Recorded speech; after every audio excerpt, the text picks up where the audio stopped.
শ্রমিকদের দক্ষতা বাড়লে বিশ্বের উন্নত বন্দরগুলোতে কাজ করা সম্ভব বললেন বিডা চেয়ারম্যান। এবং টেকনাফে কোস্টগার্ডের অভিযানে বিপুল পরিমাণ ইয়াবা জব্দ।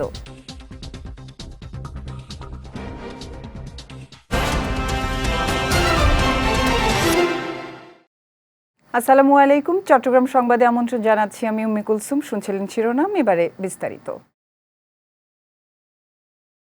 দেশকে গ্লোবাল ম্যানুফ্যাকচারিং হাব করার প্রত্যয় ব্যক্ত করেছেন বাংলাদেশ বিনিয়োগ উন্নয়ন কর্তৃপক্ষ বিডার নির্বাহী চেয়ারম্যান আশিক চৌধুরী। গতকাল চট্টগ্রাম সার্কিট হাউসে সংবাদ সম্মেলনে তিনি এ প্রত্যয় ব্যক্ত করেন। বলেন, এর জন্য বাংলাদেশের পোর্ট সিটি বা কমার্শিয়াল হাবকে ঠিকভাবে ডেভেলপ করতে হবে। এ সময় শ্রমিকদের মধ্যে দক্ষতা বাড়াতে পারলে বিশ্বের উন্নত বন্দরগুলোতে কাজ করা সম্ভব বলেও জানান তিনি।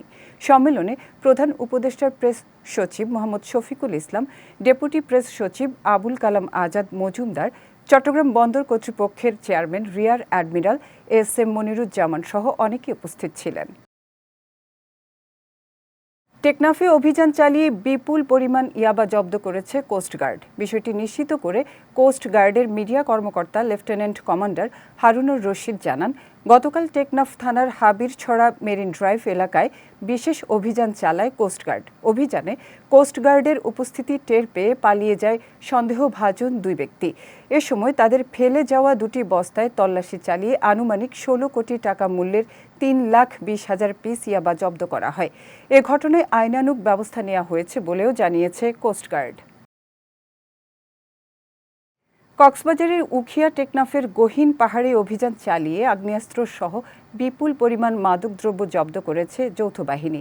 গতকাল টেকনাফের নীলা রঙ্গিখালী পাহাড়ি এলাকায় সংবাদ সম্মেলনে এ তথ্য জানিয়েছেন কক্সবাজার র্যাব ১৫ এর অধিনায়ক লেফটেন্যান্ট কর্নেল মোহাম্মদ কামরুল ইসলাম। জানান, উখিয়ার জালিয়া পালং, শ্যামলাপুর, কুদুম গুহা এবং টেকনাফের রঙ্গিখালী, আলীখালী ও জালিয়াপাড়ার গহীন অরণ্যে সন্ত্রাসীদের আস্তানা ধ্বংস এবং মাদকের রুট বন্ধের উদ্দেশ্যে অভিযান চালায় র্যাব, নৌবাহিনী, বিজিবি, এপিবিএন ও পুলিশ।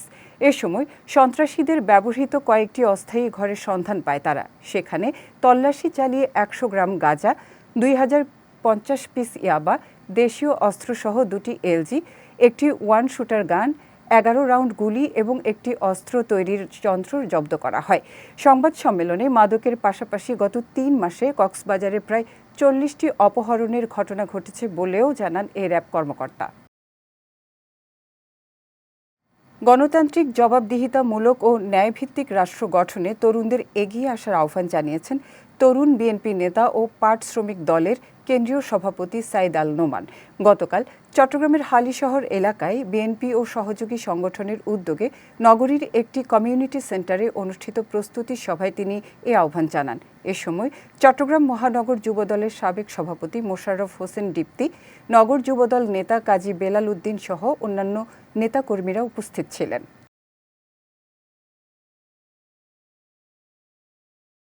চট্টগ্রামের মিরসরাইয়ে শাহেলা আক্তার নামের এক নারীকে হত্যার অভিযোগ উঠেছে তার স্বামী দিদারুল আলমের বিরুদ্ধে। গতকাল চট্টগ্রাম মেডিকেল কলেজ হাসপাতালে চিকিৎসাধীন অবস্থায় মারা যান শাহেলা আক্তার।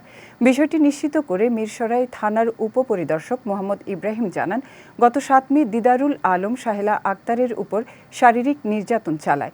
পরে পরিবারের সদস্যরা শাহেলাকে উদ্ধার করে হাসপাতালে নিয়ে গেলে চিকিৎসাধীন অবস্থায় তার মৃত্যু হয়। এদিকে এ ঘটনায় নিহতের বোন দিদারুল আলমকে আসামি করে মিরসরাই থানায় একটি হত্যা মামলা দায়ের করেন। ঘটনার পর থেকে আসামি দিদারুল আলম পলাতক রয়েছে বলে জানিয়েছে পুলিশ। মাওলানা রইস উদ্দিনের হত্যাকারীদের বিচার ও গ্রেফতারকৃত ইসলামী ছাত্র সেনা কর্মীদের মুক্তির দাবিতে চট্টগ্রামের সংবাদ সম্মেলন করেছে ইসলামী ছাত্র সেনা। গতকাল বিকেলে জেলার নিজস্ব কার্যালয়ে এ সম্মেলন অনুষ্ঠিত হয়। সম্মেলনে লিখিত বক্তব্য পাঠ করেন সংগঠনের চট্টগ্রাম মহানগরের সাধারণ সম্পাদক মোহাম্মদ শহীদুল ইসলাম। এ সময় উপস্থিত ছিলেন চট্টগ্রাম উত্তর জেলা সভাপতি মোর্শেদ রেজা, দক্ষিণ জেলা সভাপতি মাসরুর রহমান সহ অন্যান্যরা। সম্মেলনে বক্তারা বিশৃঙ্খলা ও নাশকতার মতো নেতিবাচক কর্মকাণ্ডের ব্যাপারে সুফিবাদ জনগোষ্ঠী জিরো টলারেন্স নীতি অনুসরণ করে বলে জানান। এ সময় শান্তিপূর্ণ কর্মসূচির মাধ্যমে গ্রেফতারকৃত নেতাকর্মীদের মুক্তি ও রইস উদ্দিন হত্যায় জড়িতদের গ্রেফতারের দাবি জানান তারা। বিভিন্ন ক্ষেত্রে রোবট এখন মানুষের গুরুত্বপূর্ণ অংশীদার হয়ে উঠছে বলে মন্তব্য করেছেন চট্টগ্রাম প্রকৌশল ও প্রযুক্তি বিশ্ববিদ্যালয়ের vice chancellor doctor Mahmud Abdul Matin Bhuiyan. গতকাল চট্টগ্রাম প্রকৌশল ও প্রযুক্তি বিশ্ববিদ্যালয়ের কেন্দ্রীয় অডিটোরিয়ামে মেকাট্রনিক্স অ্যান্ড ইন্ডাস্ট্রিয়াল ইঞ্জিনিয়ারিং বিভাগের আয়োজিত সেমিনারে প্রধান অতিথির বক্তব্যে তিনি এ মন্তব্য করেন। বলেন, রোবটের ক্রমবর্ধমান ব্যবহার বৈশ্বিক অর্থনীতি, কর্মসংস্থান এবং সামাজিক সম্পর্কের ক্ষেত্রগুলোতে বড় ধরনের পরিবর্তন এনেছে। অনুষ্ঠানে চুয়েটের গবেষণা ও সম্প্রসারণ অধিদপ্তরের পরিচালক ডক্টর সজল চন্দ্র বণিক, রাজশাহী প্রকৌশল ও প্রযুক্তি বিশ্ববিদ্যালয়ের যন্ত্রকৌশল বিভাগের ডক্টর মোহাম্মদ রকুনুজ্জামান সহ অনেকে উপস্থিত ছিলেন। বাংলাদেশ কৃষি গবেষণা ইনস্টিটিউট এর উদ্যোগে ও FMDP প্রকল্পের আওতায় BARI এর বান্দরবান জেলা শাখার আয়োজনে 120 জন কৃষকের জন্য যন্ত্রের মাধ্যমে ধান কাটা, মাড়াই ও ঝাড়ার কার্যক্রম উদ্বোধন করা হয়েছে। গতকাল BARI এর ঊর্ধ্বতন বৈজ্ঞানিক কর্মকর্তা ডক্টর মোহাম্মদ সেলিমের সভাপতিত্বে এ কার্যক্রমের উদ্বোধন করেন বাংলাদেশ কৃষি সম্প্রসারণ অধিদপ্তরের উপপরিচালক MM শাহনেয়াজ। এ সময় পাহাড়ি অঞ্চলের কৃষকরাও যেন দেশের অন্যান্য এলাকার কৃষকদের মতো আধুনিক কৃষি যন্ত্রপাতির সুফল পায়, তাই এ প্রকল্পের ব্যবস্থা করা হয়েছে বলে জানান BARI এর ঊর্ধ্বতন বৈজ্ঞানিক কর্মকর্তা ডক্টর মোহাম্মদ সেলিম। বলেন, এই প্রকল্পের মাধ্যমে কৃষকদের মাঠ পর্যায়ে প্রশিক্ষণ এবং সরাসরি যন্ত্র চালনার অভিজ্ঞতা দেয়া হবে। চট্টগ্রাম সংবাদ শেষ করার আগে শিরোনামগুলো দেখে নিচ্ছি আরও একবার।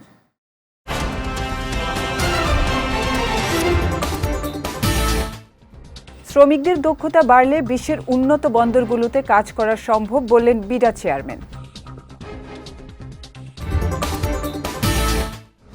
এবং টেকনাফে কোস্টগার্ডের অভিযানে বিপুল পরিমাণ ইয়াবা জব্দ।